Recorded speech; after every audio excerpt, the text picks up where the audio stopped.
Baik, selamat pagi. Assalamualaikum warahmatullahi wabarakatuh. Oke, terima kasih sudah hadir ya di pertemuan daring episode ke-8. Nah, pada pertemuan daring kali ini eh, yang mengisi salah satu dosen Prodi Sains Data yaitu Bu Kartika Chandra Dewi SSI MSI. Eh, saya akan mencoba membacakan terkait eh, Bu Kartika ya.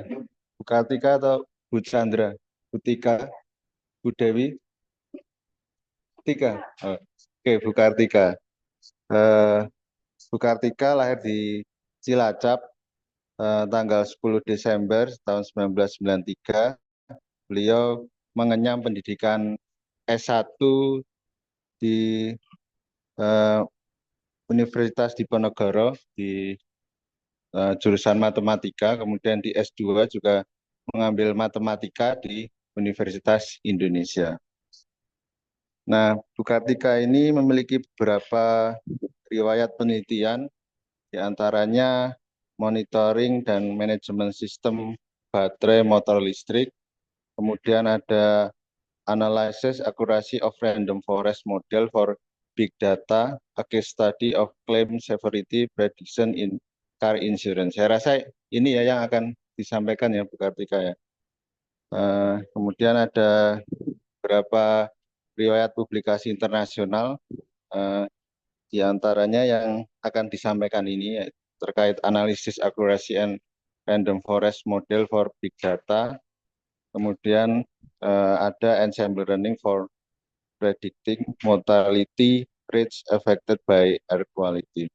Oke, untuk mempersingkat waktu ya, jadi mungkin saya rasa Bu Kartika bisa menyampaikan materinya ya. Terima kasih. Baik, terima kasih Pak Harmon atas waktu dan kesempatan yang diberikan. Assalamualaikum warahmatullahi wabarakatuh. Yang ikut daring suara saya sudah terdengar? Terdengar Bu Kartika. Cek, terdengar Bu Kartika. Selamat ulang tahun kemarin, tanggal 10 ya. Mohon maaf, apa sudah terdengar? Sudah. Baik, yang saya hormati Koordinator Program Studi S1 Sains Data, Ibu Yuliani Pujiastuti SSI MSI, kemudian Bapak dan Ibu dosen Program Studi S1 Sains Data, dan peserta daring episode 8, baik yang hadir secara luring maupun daring pada hari ini. Terima kasih atas waktu dan kesempatannya. Pada hari ini saya akan menyampaikan salah satu penelitian saya yang berjudul Analisis Akurasi Model Random Forest untuk Big Data dengan studi kasusnya adalah prediksi claim severity pada asuransi mobil. Jadi ini merupakan output dari proses studi saya di Universitas Indonesia ya. Jadi saat itu saya dibimbing oleh Bapak Dr. Renat Henry Murphy dan Ibu Sarini Abdullah PhD. Jadi dosen dari Universitas Indonesia. Baik, penelitian ini terpublikasi pada tahun 2019 ya di IEEE Explore. Kebetulan dia dalam bentuk proceeding kemudian dipublikasikan di sini ya. Untuk agenda pembahasan pada hari ini, yang pertama akan saya sampaikan terkait latar belakang penelitiannya, kemudian ada tujuan penelitian, metode, dataset, dan simulasi, hasil dan analisis, dan yang terakhir kesimpulan. Mungkin sudah nggak asing lagi ya istilah asuransi. Ya, mungkin semua orang ya sudah pernah dengar yang namanya asuransi, di mana ada pengertian menurut Anderson dan Brown pada tahun 2005, asuransi adalah perjanjian di mana untuk pembayaran yang ditetapkan itu disebut sebagai premi. Jadi kalau orang ikut asuransi, dia diwajibkan untuk membayar premi gitu ya.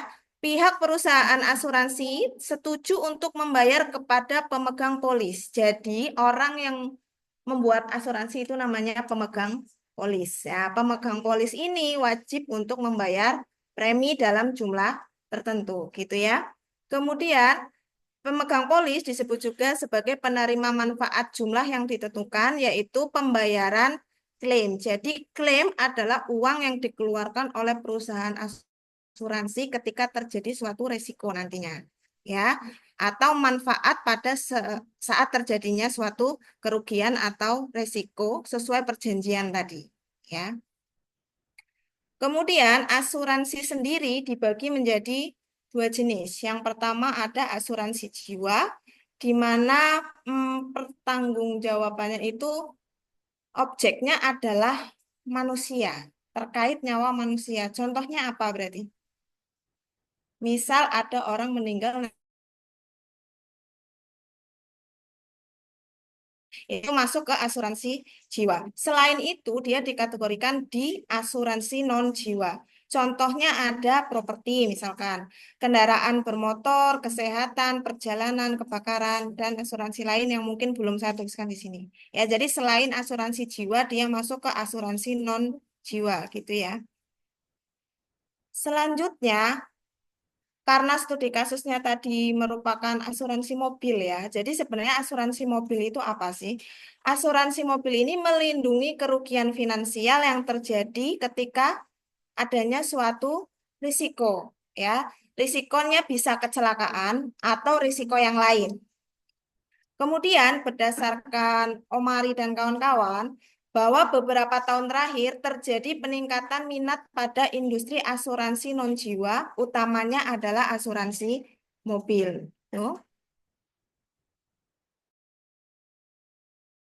Yang dimaksud resiko itu apa? Resiko adalah peluang terjadinya suatu penyimpangan dari keadaan yang diharapkan. Ya, jadi misalkan ada kejadian yang tidak diharapkan itu namanya resiko. Dalam asuransi mobil ini, resiko itu ada macam-macam. Contohnya ada pencurian, cedera, kerusakan, dan yang paling sering apa biasanya? Kecelakaan. Ya, yang paling sering terjadi adalah kecelakaan.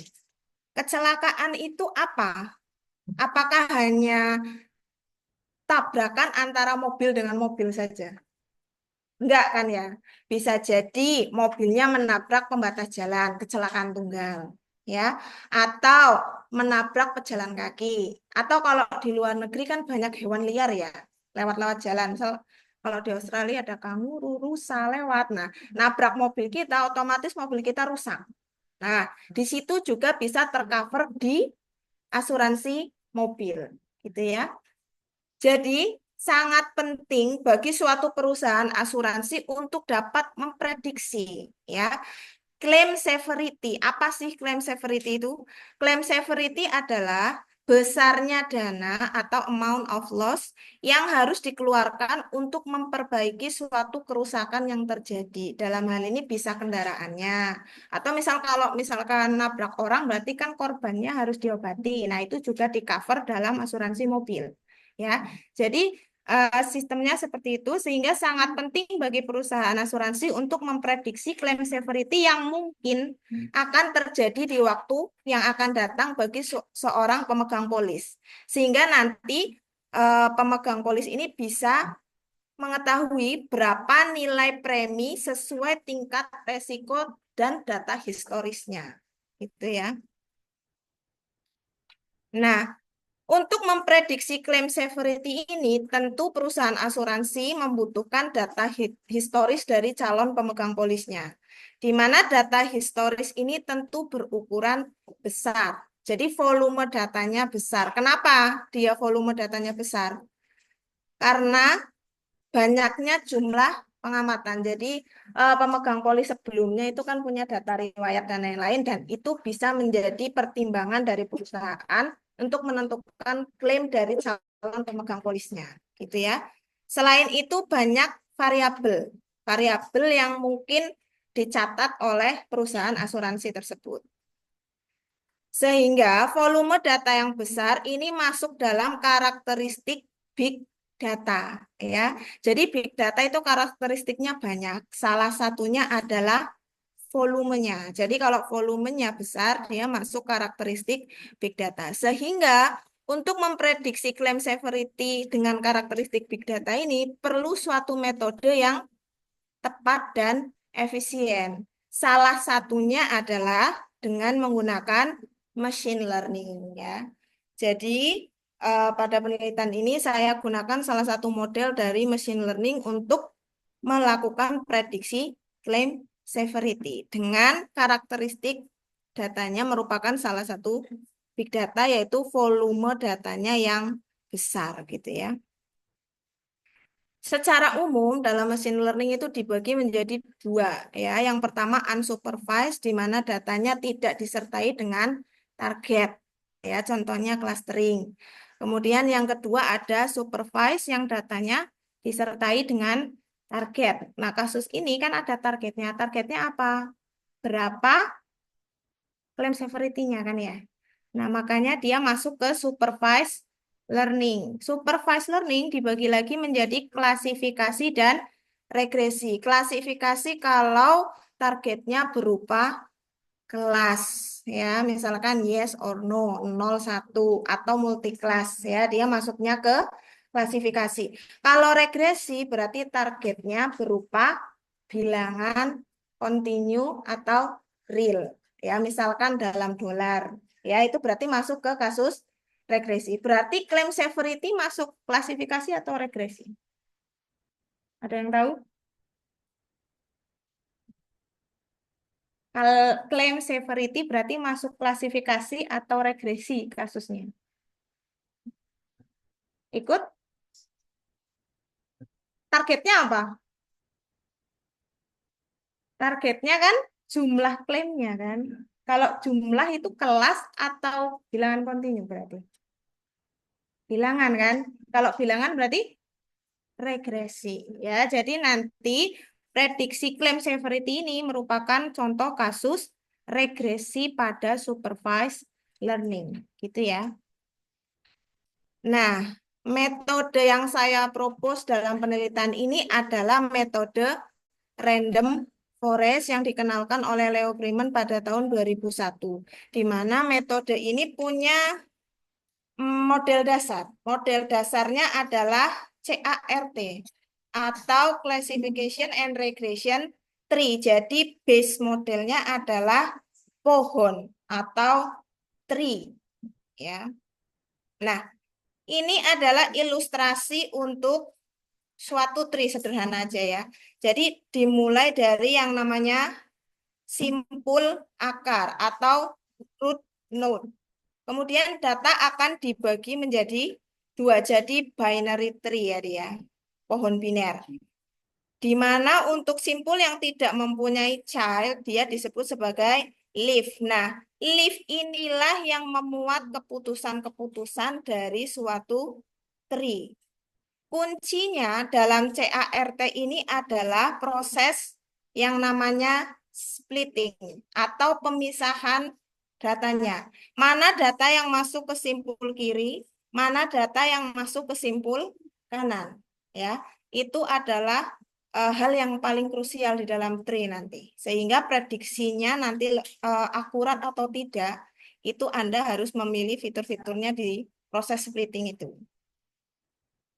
Nah, pada CART ini meninjau seluruh variabel untuk memilih titik pemisah atau split point, sehingga dapat membangun pohon yang optimal. Jadi kalau pakai CART, semua variabelnya harus ditinjau, ya.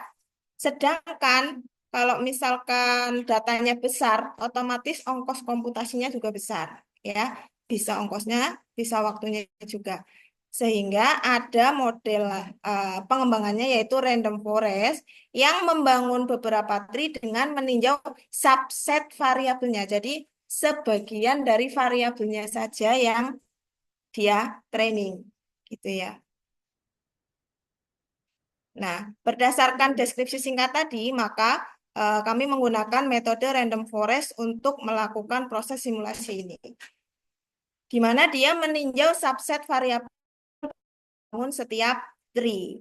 Sehingga hal ini dapat menjadi solusi untuk masalah big data terkait volume data tadi. Dan ini juga cocok untuk menyelesaikan masalah prediksi claim severity tadi. Tapi dengan peninjauan subset variabel ini tentu timbul pertanyaan. Bagaimana pengaruh jumlah variabel yang diambil terhadap akurasi modelnya? Ya, sehingga nanti tujuan dari penelitian ini adalah menganalisis pengaruh jumlah fitur yang digunakan untuk membangun setiap pohon keputusan terhadap akurasi dari model random forest terkait big data, dalam hal ini karakteristik volume datanya, untuk masalah prediksi besarnya claim severity pada asuransi mobil. Metode yang digunakan tadi adalah random forest, tapi sebelum masuk ke random forest, saya jelaskan dulu terkait CART itu seperti apa cara kerjanya, gitu ya. Kemudian random forest ini merupakan salah satu ensemble method. Jadi secara umum saya akan jelaskan ensemble method itu apa. Yang pertama adalah CART. CART itu apa? Pohon keputusan biner, jadi hanya punya dua cabang saja. Sedangkan kalau tri yang umum kan bisa lebih dari dua ya. Tapi untuk CART ini adalah pohon biner yang dibangun dengan membuat simpul atau node membelah simpul menjadi dua simpul anak secara rekursif atau berulang kali. Ide dasar dari pembuatan CART ini adalah, nah ini yang krusial, memilih pemisahan atau split di antara semua kemungkinan pada setiap simpul. Sehingga simpul yang dihasilkan adalah simpul yang paling murni. Jadi kalau simpul tersebut murni artinya data yang ada di dalam simpul itu cenderung mendekati homogen. Sehingga nanti nilai ekspektasinya mendekati nilai kenyataannya, errornya kecil. Ya, jadi nanti fitur yang dicari adalah yang paling murni. Secara umum ya, algoritma partisi rekursif biner ini ditunjukkan dalam tabel ini. Jadi Eh, kalau kita punya data pembelajaran, tadi kan datanya disertai target ya. Jadi variabelnya itu dinotasikan dengan X, targetnya yang biasanya kalau di tabel itu sebelah kanan ya. Targetnya itu dinotasikan dengan variabel Y. Kemudian kalau kita punya data setnya adalah D, maka mulai dengan seluruh data pengamatan pada simpul akar. Jadi di akar itu memuat semua data pembelajaran kita. Kemudian ulangi langkah A dan B ya untuk sampai ke kriteria penyetopnya. Nah, untuk lebih jelasnya kita coba ya pakai data yang saya miliki untuk masalah regresi. Jadi ini adalah 7 observasi. 7 observasi yang merupakan sampel data dari tingkat mortalitas yang dipengaruhi oleh kualitas udara di beberapa wilayah di Inggris tahun 2007 sampai 2012. Jadi ini yang disebut target itu yang mana? Kalau dari tabel ini. Yang disebut target adalah yang mortality rate. Jadi ini nanti kalau Anda diberikan data testing yang mau diprediksi adalah mortality rate-nya berapa.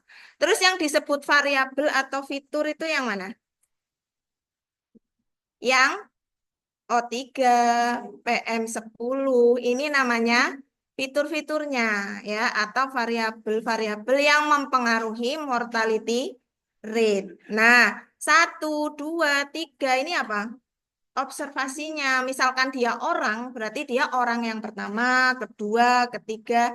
Jadi, data dari orang pertama itu dengan kadar O3 segini ya, PM segini dan seterusnya, maka tingkat mortalitasnya adalah segini. Ya, jadi beberapa observasi dengan data yang lengkap.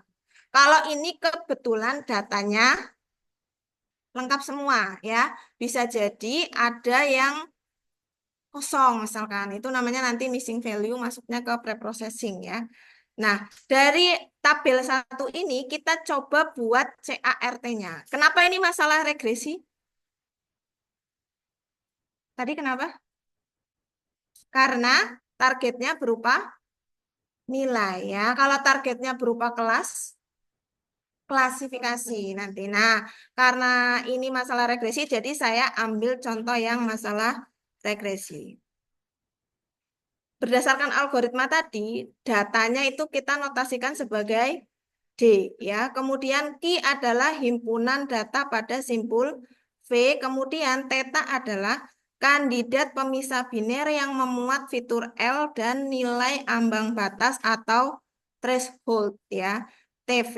Maka kita harus membagi data menjadi key left theta dan key right theta. Jadi kita harus membagi datanya tadi yang di simpul root ya kalau mulainya dari awal menjadi data sebelah kiri dan data sebelah kanan. Nah, cara baginya itu gimana? Kalau diilustrasikan gini ya. Jadi data awalnya itu V, kemudian ada threshold TV. Kemudian kita uji tadi fiturnya, misalkan apakah XI kurang dari sama dengan thresholdnya. Kalau iya, berarti datanya akan masuk ke simpul kiri. Kalau tidak, berarti dia akan masuk ke simpul kanan. Untuk lebih jelasnya, nah, prosesnya adalah yang pertama kita cari pemisah biner terbaik. Kedua, tentukan thresholdnya. Kemudian hitung information gain-nya. Dan terakhir, kita pilih pemisah biner dengan information gain yang terkecil. Nah, untuk memilih threshold, itu ada dua cara. Satu, bisa dilakukan secara acak. Misalkan fitur O3 ini, ya. O3 nilai ambang batas yang TV tadi, yang ini, ya, bisa ditentukan dengan cara acak yang pertama. Boleh pilih dari yang baris 1, 2, 3, 4, 5, 6, 7 bebas. Atau ambil nilai tengahnya setelah data itu terurut. Ya. Jadi Anda nanti bisa bandingkan. Kalau misalkan ngambilnya secara acak, nanti hasil akurasinya gimana? Kalau ngambilnya median, nanti hasilnya gimana? Itu bisa. Nah, di sini saya ngambil contoh yang acak. Ya, jadi saya ngambil elemen pertama untuk thresholdnya O3. Sehingga kalau saya buat thresholdnya adalah 22,251, ya, berarti pertanyaannya kan, apakah O3 kurang dari 22,251? Ya, ini tuh yang mana? Yang ini. Ya, datanya itu kan berarti secara keseluruhan ya. Jadi untuk yang O3, elemen yang pertama, observasi pertama, pertanyaannya apakah dia kurang dari? Ini kurang dari enggak? Kurang dari sama dengan 22,251 enggak? Kurang dari sama dengan enggak? Iya, kalau iya berarti dia masuk ke kiri. Siapa yang dimasukkan ke simpul kiri? Nilai mortality rate-nya. Ya, jadi untuk yang observasi 1, karena O3-nya kurang dari sama dengan 22,251, maka Y-nya masuk ke simpul kiri. Sekarang cek untuk observasi yang kedua. Apakah 30 koma ini kurang dari 22? Kurang dari sama dengan? Tidak kan? Kalau tidak, berarti target pada observasi 2 masuk ke simpul kanan. Caranya baginya gitu. Sekarang yang ketiga, apakah O3 di observasi 3 ini kurang dari sama dengan 22 koma? Tidak, berarti masuk ke mana? Ke kanan. Ya, coba Anda cek ada enggak yang kurang dari sama dengan 22 koma di fitur O3 ini? Ada enggak? Enggak ada ya, hanya observasi 1 aja. Ya, jadi sisanya dia akan masuk semua ke simpul kanan. Nah, setelah Anda membagi tadi, ini kan baru satu fitur. Kita tugasnya apa sih? Mencari fitur mana yang paling murni tadi kan. Berarti Anda juga harus melakukan hal yang sama untuk fitur PM10, PM2,5, NO2, dan T2M. Jadi semuanya ini saya ambil secara acak. Ya, dengan cara yang sama, nanti kita peroleh pohon yang pertama adalah seperti ini. Ini untuk fitur O3, untuk fitur PM10, PM25, NO2, dan T2M. Nah, setelah Anda bagi ini, ya, dengan threshold yang sudah Anda tentukan tadi, selanjutnya Anda ngapain? Cari pemisah biner terbaik. Dengan cara apa? Hitung nilai informasi gennya. Cara ngitung informasi gen itu gimana? Tadi kan sudah dibagi ya, key left dan key right. Nah, contohnya ini. Tadi sudah dibagi ini, kemudian key left berarti anggotanya siapa aja? Hanya observasi nomor 1 tadi ya. Jadi key left X1 nilainya adalah 1,208. Berarti anggotanya ada berapa yang di simpul kiri? N left 1 ya. Kalau yang di simpul kanan berarti anggotanya berapa? X2 sampai X7 ada 6 pengamatan. Ya, jadi N left-nya 1, N right-nya 6.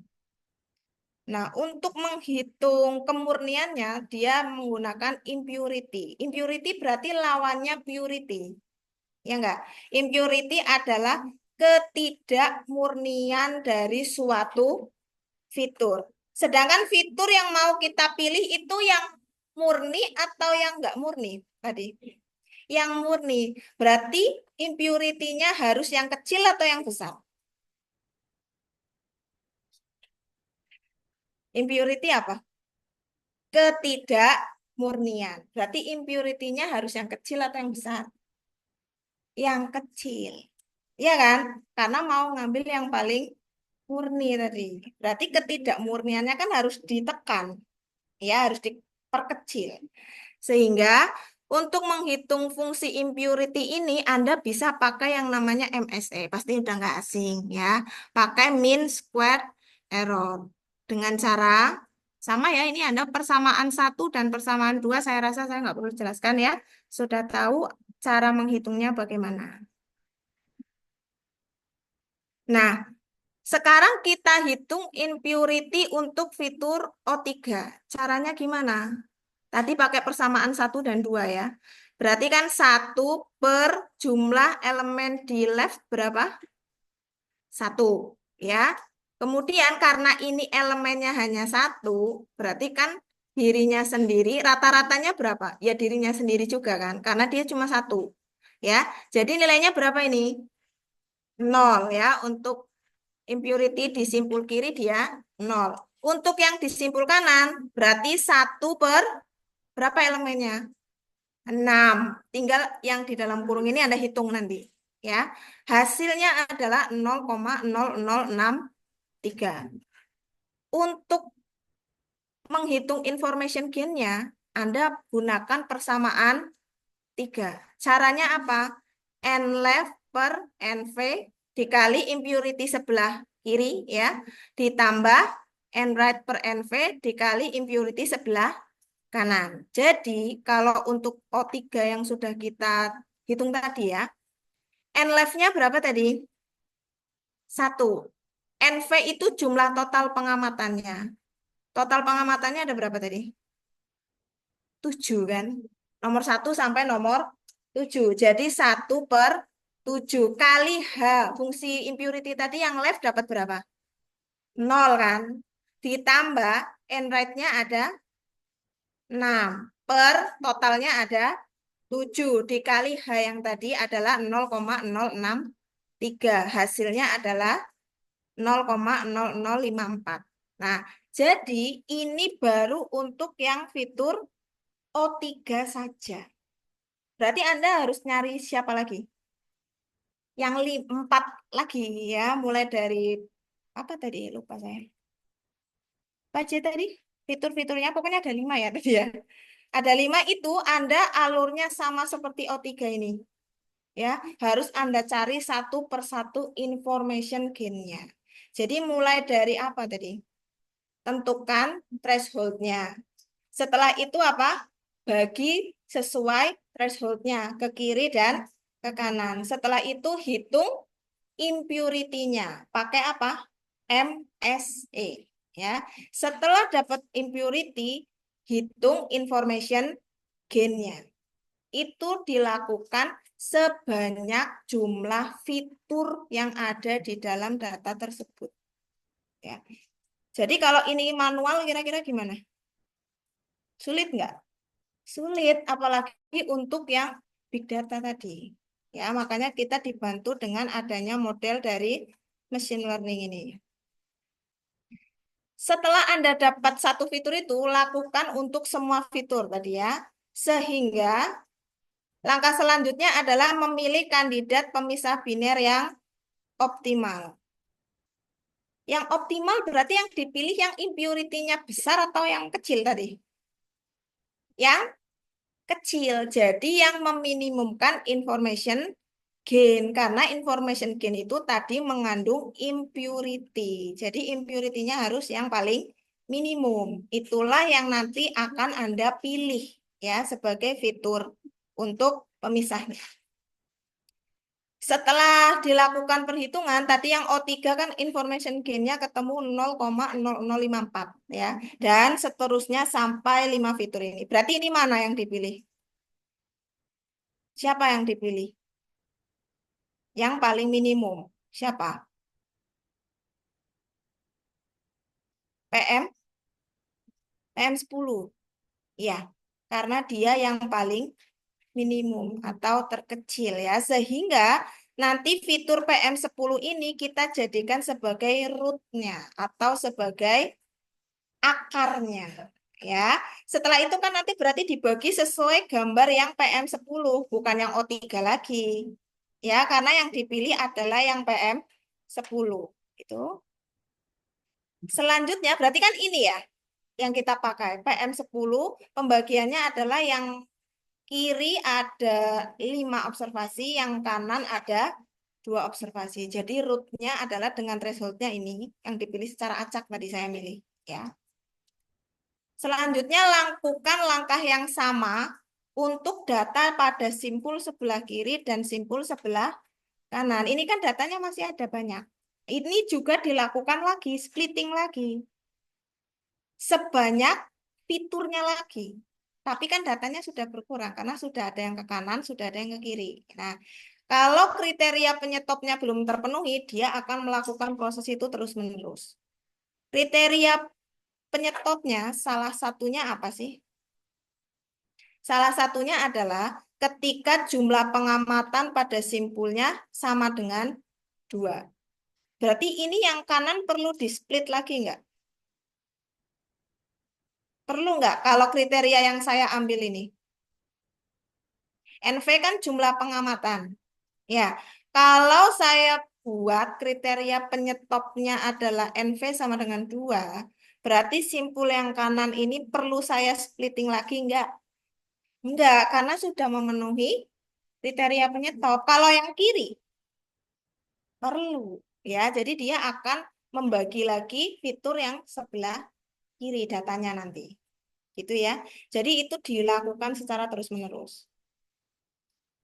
Sehingga berdasarkan langkah-langkah yang sudah kita jelaskan tadi ya, akan diperoleh tree untuk data pada tabel 1 tadi, tingkat mortalitas, tree-nya adalah seperti ini.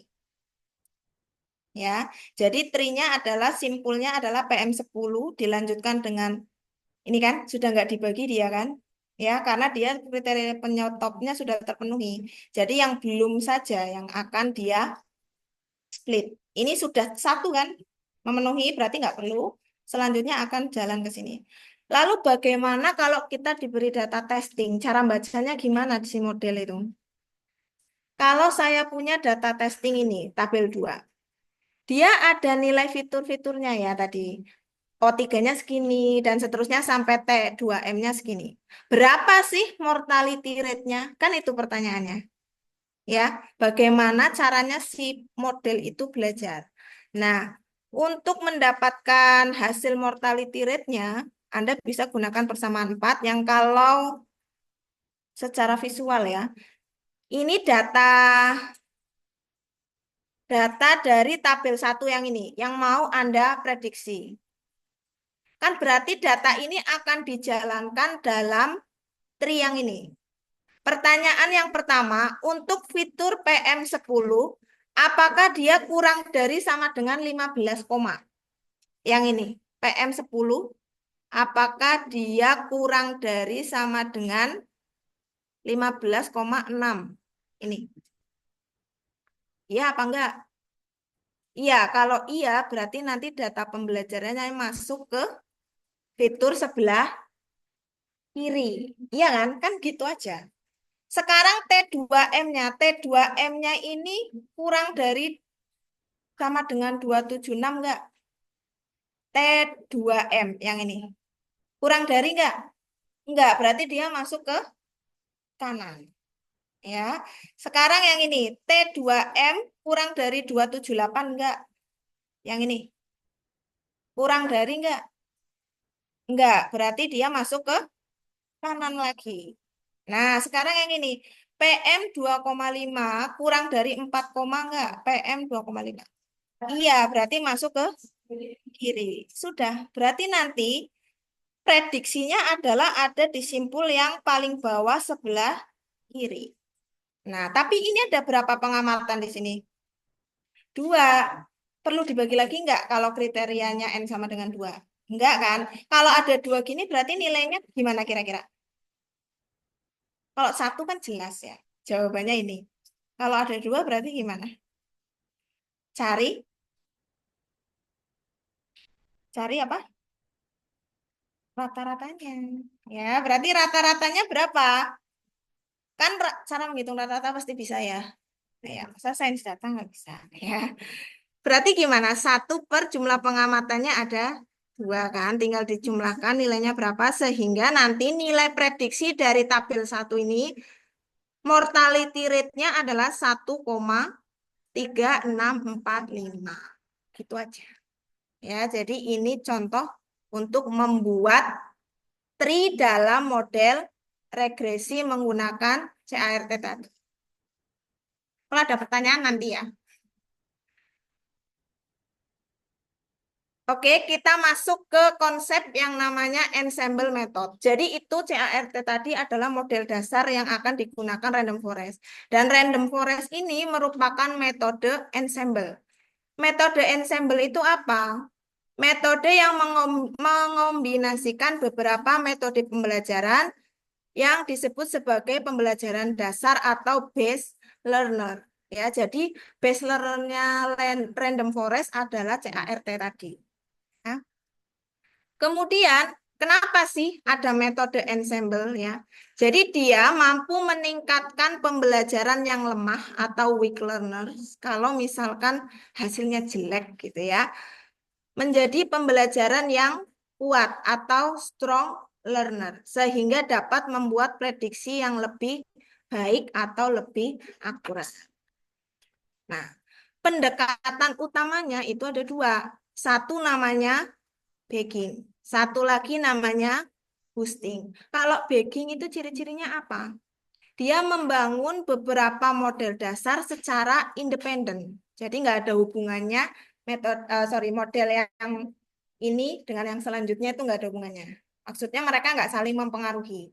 Ya, itu konsep dari bagging. Nanti hasilnya kan harus digabungkan tuh, ya hasil prediksi dari masing-masing model. Kalau dia regresi, maka dia akan menggunakan nilai rata-ratanya. Tapi kalau dia klasifikasi, maka pakai voting. Ya, kelas mana yang paling banyak itulah hasil prediksinya. Kalau boosting apa? Jadi sudah ada model nih. Terus ngapain lagi? Secara berurutan. Jadi pertama dia bangun pakai model dasar ini, kemudian diperbaiki di base selanjutnya. Jadi saling ketergantungan antara yang pertama, kedua, dan ketiga. Yaitu namanya boosting. Jadi memperbaiki kinerja sebelumnya. Jadi beda ya. Kalau yang bagging itu independen sendiri-sendiri, kalau boosting itu tergantung dari model sebelumnya. Jadi itu dua pendekatan ensemble secara umum. Nah, kalau random forest ini masuk kemana berarti? Ke bagging. Karena dia membangun CART-nya secara independen. Jadi bangun tree, baru nanti kalau regresi berarti di rata-rata gitu. Jadi dia masuk ke yang bagging dengan CART sebagai model pembelajaran dasarnya, ya. Ini adalah ilustrasi bagaimana random forest itu bekerja secara umum. Jadi kalau kita punya data pembelajaran, ini ada berapa pengamatan berarti kalau modelnya seperti ini? 1, 2, 3 pengamatan. Fiturnya ada berapa? X1, X2, X3, dan X4. Jadi 3 pengamatan dengan 4 fitur. Targetnya adalah Y. Iya kan? Nah, nanti gimana sih dia membuatnya? Membuatnya pertama adalah bentuk yang namanya bootstrap. Bootstrap itu apa? Subset dari datanya yang awal. Tadi kan dijelaskan ya, kalau random forest itu memakai subset variabelnya. Kalau ini variabelnya ada berapa tadi? 4 data awal. Nah, kalau dia mau bentuk bootstrap, kita bisa tentukan berapa fitur yang mau kita pakai dalam satu bootstrap itu. Kalau di sini saya pakai berapa berarti? Pakai berapa fitur kalau bootstrap yang pertama ini? Hah? Pakai berapa? 2. Siapa dia? Fitur apa? X1 dan X4. Nah, coba lihat observasinya. Observasinya kan jumlahnya tetap harus sama sesuai data awal. Kalau observasinya di sini berapa? 3, berarti bootstrapnya juga harus 3, ya. Tapi di sini ada 1, 1, 3. Kenapa seperti itu? Karena pengambilannya bisa dilakukan dengan 2 cara. 1 dilakukan dengan pengembalian. Misal saya ngambil observasi 1 untuk data yang ini. Ya, terus observasi 1 ini dikembalikan ke data awal dan dia punya peluang untuk terambil lagi kan berarti. Ya enggak? Kalau misalkan enggak ada pengembalian, berarti ilustrasinya seperti ini. Enggak mau.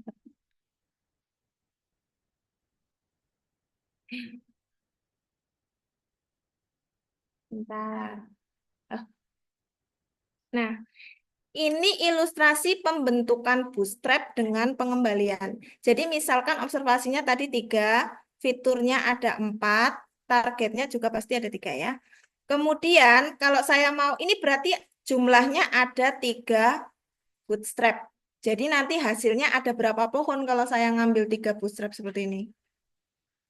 Ada 3 pohon. Jadi pohon dari bootstrap 1, pohon dari bootstrap 2, dan pohon dari bootstrap 3. Kalau proses pembentukannya dengan pengembalian, artinya bisa jadi ada yang sama di sini. Ya kan? Karena saya punya 3 kelereng. Ya, saya ambil 1, saya balikin lagi. Bisa ambil lagi nggak? Bisa kan? Saya kembalikan lagi kan? Nah, ini adalah contoh mekanisme yang dengan pengembalian. Kalau nggak ada pengembalian berarti gimana? Tanpa pengembalian. Coba lihat. Kalau yang tanpa pengembalian, pengamatannya nggak ada yang sama. Iya nggak? Tapi posisinya bisa saja acak. Ya kan? Karena kita nggak tahu mana data observasi yang mana dulu yang terambil. Jadi ada 2 mekanisme. Nah, itu juga bisa Anda bandingkan nanti. Ya, kalau misalkan dengan pengembalian bagaimana, tanpa pengembalian bagaimana. Jumlah fiturnya itu subset. Ya, kalau bisa saya ambil 4, kalau 4 100% ya. Bisa saya ambil 10%-nya, 20%-nya, dan seterusnya. Ini adalah langkah pertama dalam membentuk model random forest. Jadi Anda membuat bootstrap dulu. Bisa dengan pengembalian, bisa tanpa pengembalian. Ya, kalau ukuran datanya, observasinya harus sama dengan data awal. Ya, agar Anda nggak merubah datanya. Contoh, bagaimana kita membentuk model random forest untuk masalah regresi dengan data yang tadi ya. Saya ambil 4 observasi saja. Fiturnya tadi 5 kan? Sama ya. Tapi ini saya ngambil observasinya atau pengamatannya 4. Pertama berarti ngapain? Kita buat bootstrap ya. Misal saya mau membuat 3 bootstrap, berarti nanti hasil pohonnya ada 3 ya. Di mana setiap bootstrap kita pilih sebanyak 2 fitur. Tadi fiturnya ada 5. Saya cuma mau ngambil 2 ya. Secara acak dari 5 fitur. Atau P sama dengan 5. Sehingga bisa diperoleh seperti ini. Kalau ini berarti kan ada 3 bootstrap sesuai yang saya setting tadi ya. Kemudian kalau lihat pengamatannya, ini berarti yang tanpa pengembalian atau dengan pengembalian. Hah? Dengan pengembalian. Kenapa? Nah ini 2 diambil 2 kali. Ya, terus ini ada nggak? Oh ini enggak. Kalau yang ini 1 ya, berarti ini pembentukan bootstrapnya dilakukan dengan pengembalian. Ya, kalau jumlah observasinya harus sama. Kalau data awalnya 4, berarti di sini juga 4. Yang boleh beda apa tadi jumlah apanya? Fiturnya. Kalau aslinya 5, karena saya setting ngambil 2, berarti dia akan ngambil 2 fitur saja. Sampai sini jelas ya? Nah, selanjutnya ngapain? Kan membuat CART-nya dari masing-masing bootstrap. Caranya seperti tadi yang sudah dijelaskan. Ya. Jadi, Anda harus membentuk pohon keputusan untuk masing-masing bootstrap. Sehingga untuk yang bootstrap pertama akan jadi seperti ini. Tree-nya. Ya. Untuk bootstrap kedua, ini tree-nya. Untuk bootstrap ketiga, ini tree-nya. Sehingga nanti ada 3 pohon di situ.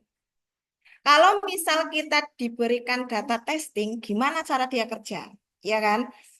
Misal saya punya data testing ini. Berapa sih mortality rate-nya menggunakan pohon random forest yang sudah kita buat tadi? Caranya adalah jalankan data ini seperti cara yang tadi ke semua pohon yang sudah kita buat.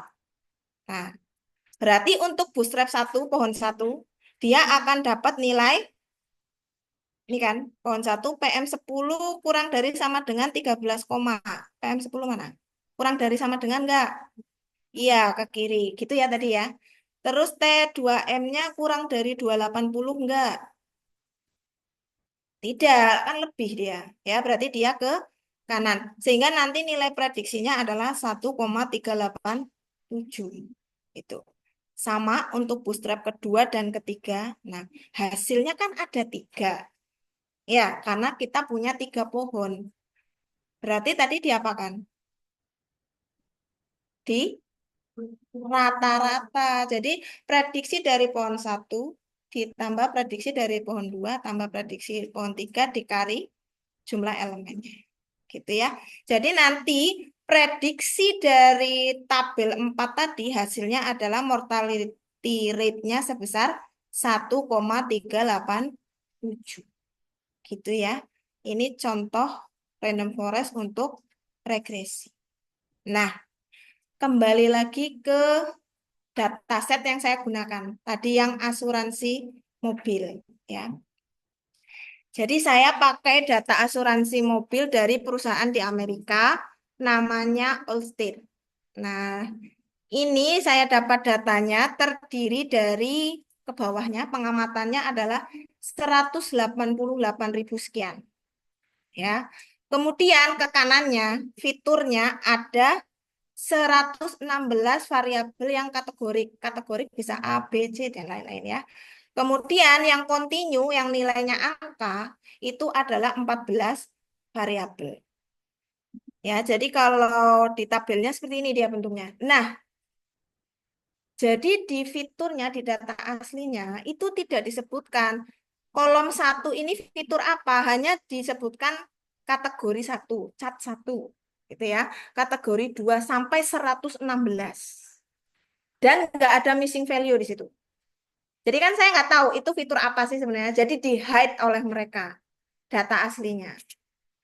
Nah, untuk apa ya, menjamin informasinya tidak ada yang hilang, saya tidak menghapus data satupun. Ya, saya tidak menghapus satupun. Jadi data ini yang akan kita olah dalam proses preprocessing nanti. Nah, ini untuk data kategorinya beberapa, hanya sampai chat 6 saja. Nah, ini untuk data kontinunya dalam bentuk kontinu ya. Jadi datanya seperti ini. Kalau dibuat histogram,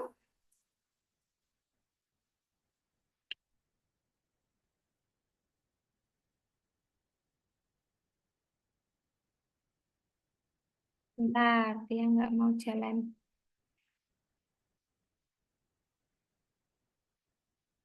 Hmm.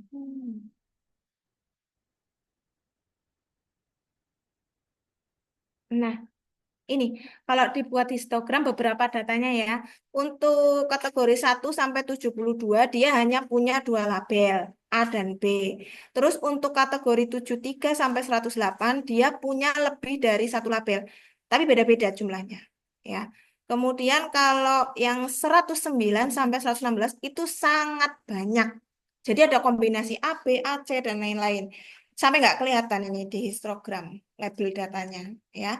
Jadi itu kurang lebih gambaran data yang akan diolah. Nah, untuk mengolah data tersebut, ini adalah diagram alurnya.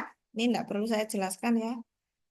Jadi yang pertama kita melakukan preprocessing data, karena tadi ada data kategorik ya. Jadi Machine nggak bisa memproses data kategorik. Jadi harus kita lakukan preprocessing dulu.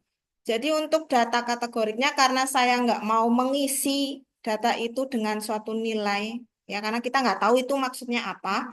Jadi saya memakai metode yang namanya one hot encoding.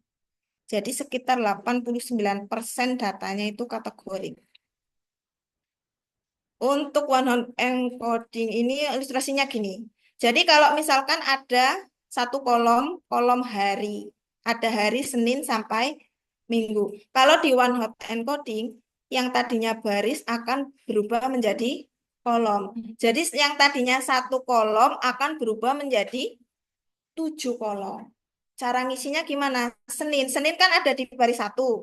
Berarti nanti dia nilainya 1 untuk baris 1. Senin ada nggak di baris yang lain? Nggak ada. Jadi dia nilainya akan 0 semua. Dan seterusnya. Ya. Jadi berdasarkan ilustrasi ini, yang data 116 kategorik tadi, kalau saya rubah di transpose gitu, jadi makin besar nggak datanya? Iya. Ya. Jadi data yang awal itu jadi makin besar ya karena saya nggak menghapus satupun datanya.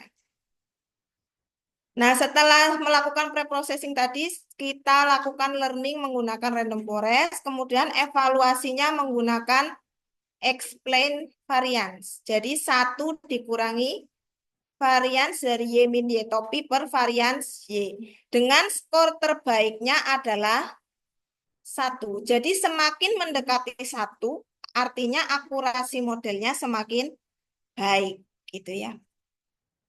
Nah, setelah dilakukan simulasi, hasilnya adalah data all state yang awalnya 188.000 sekian dengan 130 fitur ya. Setelah dilakukan preprocessing dengan one hot encoding akan berubah menjadi fitur kategoriknya yang tadinya 116 jadi 1139. Jadi keseluruhannya fiturnya bertambah berapa persen ini? Dari 130 jadi 1153 fitur. Dan semuanya saya pakai ya untuk membentuk modelnya.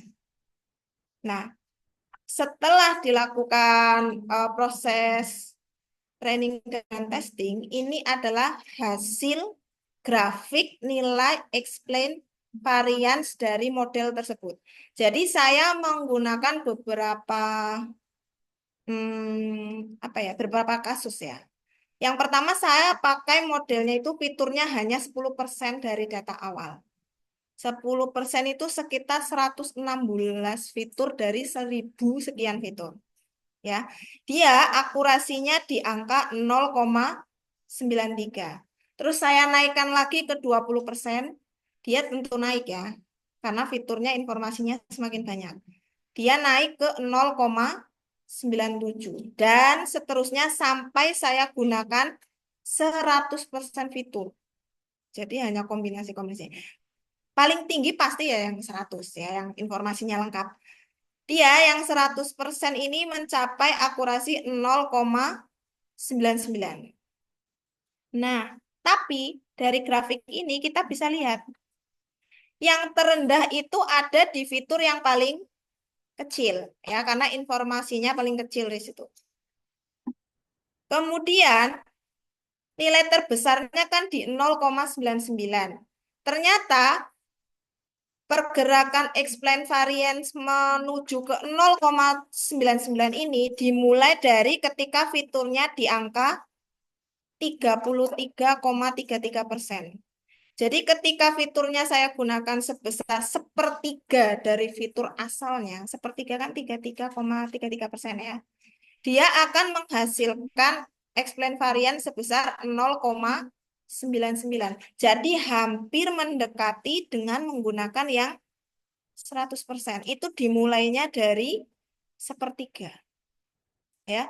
Jadi untuk kasus regresi di random forest ya, dia bisa menggunakan sepertiga dari fiturnya. Ya. Dan dia akan menghasilkan akurasi yang mendekati penggunaan 100% fitur. Ini tadi sudah saya jelaskan ya. Sehingga berdasarkan hasil penelitian dan analisis yang telah dilakukan, dapat disimpulkan bahwa untuk model random forest ini dapat diterapkan untuk kasus prediksi claim severity yang merupakan salah satu contoh dari big data dalam hal volumenya. Ya, jadi datanya besar ya dengan menggunakan sepertiga atau 33,33% dari keseluruhan fitur yang ada, di mana nanti akurasinya adalah 0,99,09, hampir mendekati yang fitur 100% ya. Sehingga random forest merupakan metode yang memiliki skalabilitas yang baik, terutama ditinjau dari jumlah fiturnya. Sehingga model ini dapat digunakan sebagai solusi untuk big data terkait volume datanya. Itu ya. Ini beberapa referensi yang saya pakai. Oke, cukup. Saya kembalikan ke Pak Harmon.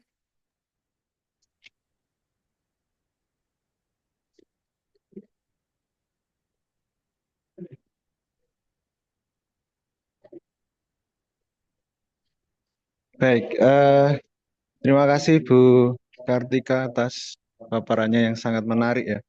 Di situ kita belajar, saya rasa dari sini semua belajar sesuatu yang baru ya dan sangat menarik. Nah, di sesi kali ini ya sesi diskusi dan tanya jawab ya. Jadi silakan jika ada yang ingin bertanya bisa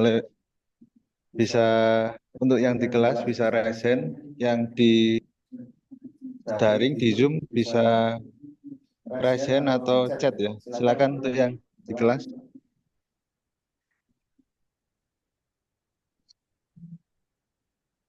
Oke, ini ya. Oke, pertama saya ingin memperkenalkan diri dulu. Nama saya Muhammad Arga Ismail Putra Mansur, bisa dipanggil Arga. Eh, Mungkin tadi Ibu sudah jelaskan ya tentang ini bootstrap. Cuma saya belum paham kan Bu, itu sebenarnya fungsi dari bootstrap di apa namanya di machine learning atau big data ini itu seperti apa? Karena setahu saya selama saya menjadi web developer itu bootstrap itu fungsinya dia seperti apa namanya template atau enggak fungsi untuk front end-nya atau tampilan depannya. Nah, di sini saya pada saat dengar Bootstrap, saya kira fungsinya mirip-mirip seperti itu, tapi pada saat dijelaskan kayak loh, kayak enggak seperti saya bayangkan. Nah, mungkin Ibu bisa jelaskan lebih apa namanya, lebih detail lagi agar bisa dimengerti untuk saya mungkin karena tadi mungkin bahasa terlalu tinggi atau gimana atau mungkin kecepatan, jadi saya nggak nangkap lebih detailnya gitu Bu. Terima Yes, kasih. oke.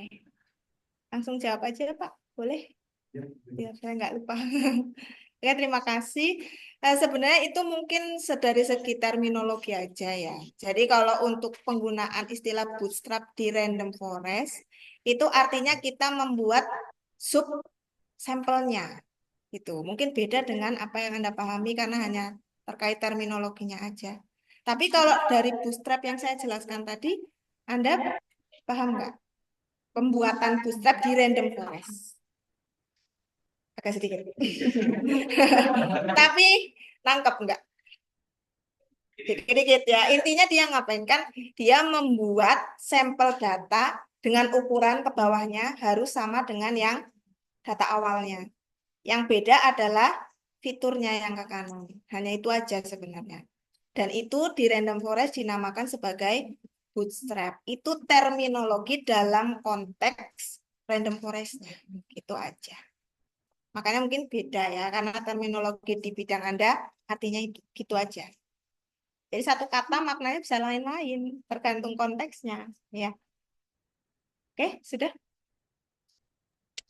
Oke, baik. Sepertinya ada yang raise hand di Zoom. Silakan Faiz Febri. Baik, apakah suara saya sudah datang, Ibu? Tes, tes, tes. Atau suara, Bapak? Iya, harus. Nggak kedengeran. Atau chat. Silakan Faiz Febri. Baik, sebelum itu saya mengucapkan terima kasih kepada Bu Kartika atas sharing materinya terkait model klaim safety terhadap mobil. Bentar, Mas Jadi Faiz. saya ingin Suaranya belum kedengaran. Oh, sebentar. Halo, halo, tes, tes, tes. Oke, coba. Mas Halo, Faiz. Ibu. Apakah suara saya sudah terdengar, Ibu? Tes, tes, tes.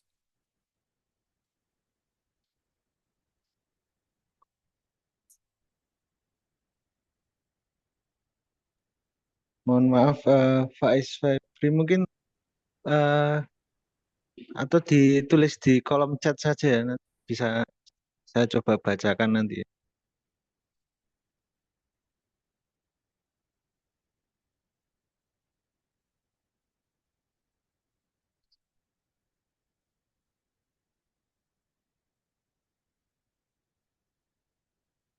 Atau yang di kelas mungkin ada yang ingin bertanya.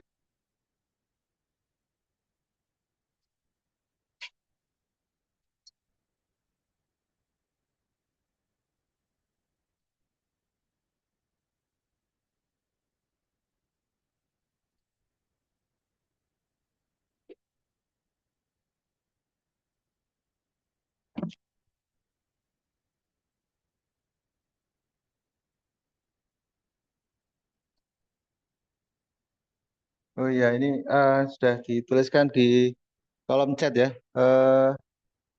Ini saya bacakan. Ibu, saya izin bertanya terkait model claim severity ini, tepatnya dalam metodologinya yakni bootstrap yang sempat Ibu jelaskan tadi. Bagaimana jika bootstrap sampling pada random forest itu digunakan dalam menghandle imbalance data distribusi klaim pada beberapa fitur, di mana klaim dengan value kecil lebih dominan daripada klaim besar. Terima kasih. Oke, terima kasih pertanyaannya. Jadi proses bootstrapping di apa di random forest mungkin mekanismenya akan beda ya dengan kasus untuk menghandle imbalance data. Kalau imbalance data itu metodenya juga macam-macam, bisa oversampling dan lain-lain. Mungkin bisa digunakan untuk yang sesuai aja gitu ya. Saya belum pernah membaca referensinya juga sih. Kalau misalkan untuk menghandle imbalance data itu bisa atau tidak dengan mekanisme random forest tadi. Karena di random forest itu kan memang khusus ya. Fiturnya saja dia sudah di-subsetkan. Jadi nggak pakai 100% datanya. Nah, itu kan juga berpengaruh dalam hal menghandle imbalance data tadi. Itu mungkin kurang sesuai ya. Bisa dipakai memang metode yang sesuai dengan handling imbalance data. Itu mungkin. Siapa? Oke, itu ya Faiz ya. Saya rasa cukup menjawab. Eh, Mungkin ada yang ingin bertanya lagi? Ada yang ingin bertanya? Silakan. Tidak usah malu-malu ya. Ini sesi diskusi ya, jadi silakan Anda bisa bertanya apa saja.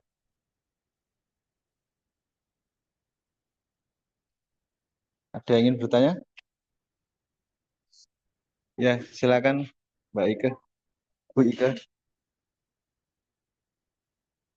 Baik, sangat menarik ya penjelasan dari Bu Kartika tentang penerapan random forest pada klaim ya. Nah, mungkin tadi datanya kan sangat besar, Bu. Nah, ada tantangan tidak dalam memproses data yang 100.000 lebih tadi dalam pengerjaan tesis Ibu? Oke, terima kasih. Jadi tentu tantangannya sangat banyak ya. Mulai dari hardware yang digunakan dan lain-lain. Saya kurang ingat persisnya gitu ya. Tapi seingat saya merunning untuk 10% aja bisa sampai sekitar 6 atau 7 jam. Ya, untuk yang 10% fitur. Dengan estimatornya saya buat pohonnya saja itu sekitar 150 maksimum. Jadi nanti dia akan keluar parameternya di optimum berapa gitu kan ya. Tapi saya setting semuanya, saya buat kondisinya sama dengan maksimal 150 pohon. Jadi dalam satu kali runningnya itu sangat lama. Gitu. Itu kendalanya. Dan untuk membuat kondisi yang sama itu kan PC nggak boleh dipakai untuk yang lain ya. Nah itu. Mungkin sebenarnya itu bisa disiasati dengan komputasi paralel. Ya, jadi masing-masing modelnya di training secara paralel itu bisa membantu sepertinya. Itu. Selain itu apa ya? Nggak ada sih. Ya hanya dari segi waktunya aja. Terutama yang 100% itu berapa hari gitu. Ya, itu aja sih kendalanya. Terima kasih. Oke, mungkin ada yang lain ingin bertanya? Ya, Ya. silakan.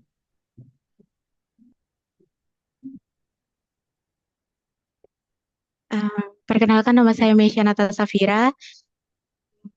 Saya lebih ini penasaran aja sih, Bu. Ya.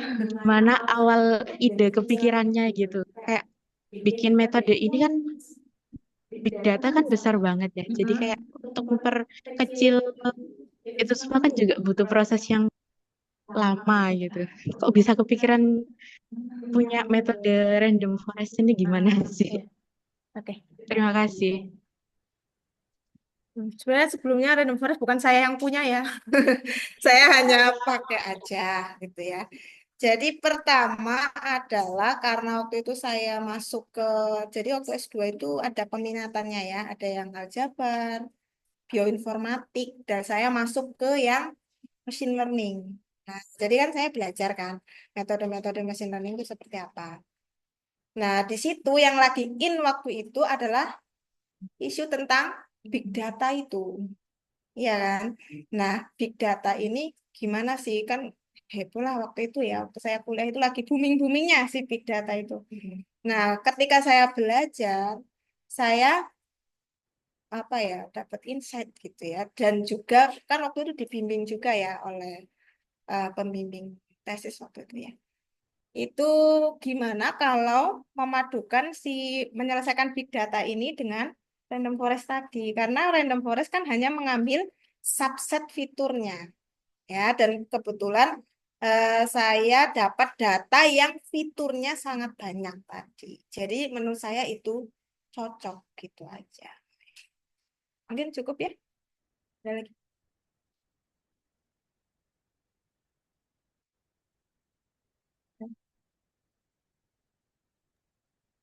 Mungkin ada yang ingin bertanya lagi? Ya, silakan.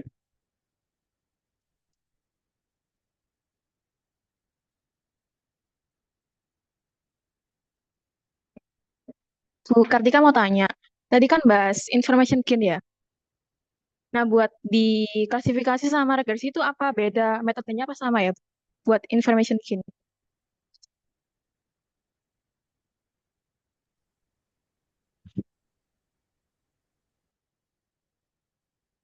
Oke, kalau untuk kasus klasifikasi dan regresi beda, ya. Jadi kalau klasifikasi biasanya dia menghitung nilai apa? Entropi, ya nggak? Kalau entropi biasanya information gain yang terbesar atau terkecil. Iya, kalau klasifikasi itu. Jadi beda kasusnya. Makanya mungkin ada yang bingung kenapa kok pilih yang kecil ya information gain-nya. Tadi karena fungsi information gain-nya mengandung impurity. Jadi itu yang mau di highlight ya. Jadi karena information gain-nya adalah fungsi dalam satuan impurity, impurity kan ketidakmurnian. Berarti kita cari yang paling kecil, beda dengan yang kasus klasifikasi tadi. Ya, beda mekanismenya. Ya. Oke, ada lagi yang ingin bertanya?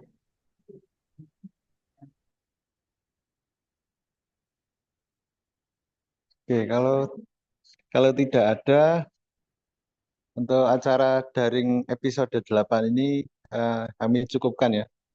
Terima kasih terima kasih Bu Kartika atas presentasinya. Kemudian terima kasih eh, rekan-rekan mahasiswa dan Bapak Ibu dosen yang sudah hadir, baik luring dan daring. Eh, Oke, mungkin kita bisa beri aplaus ya untuk Bu Kartika.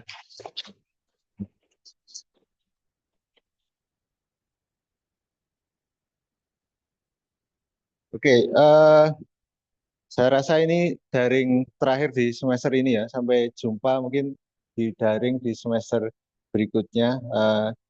Kami sangat berharap adanya forum diskusi ya, antara dosen dan mahasiswa. Mungkin kalau Anda punya topik atau eh, sesuatu ingin didiskusikan di daring, bisa langsung menghubungi saya atau tim penalaran himpunan ya. Jadi kalau Anda tertarik mau sharing sesuatu terkait data science atau apapun lah yang Anda minati atau hobi, misalnya programming atau ya dan lainnya ya, Anda bisa eh, menghubungi saya atau tim penalaran. Oke, terima kasih atas partisipasinya. Selamat siang. Assalamualaikum warahmatullahi wabarakatuh.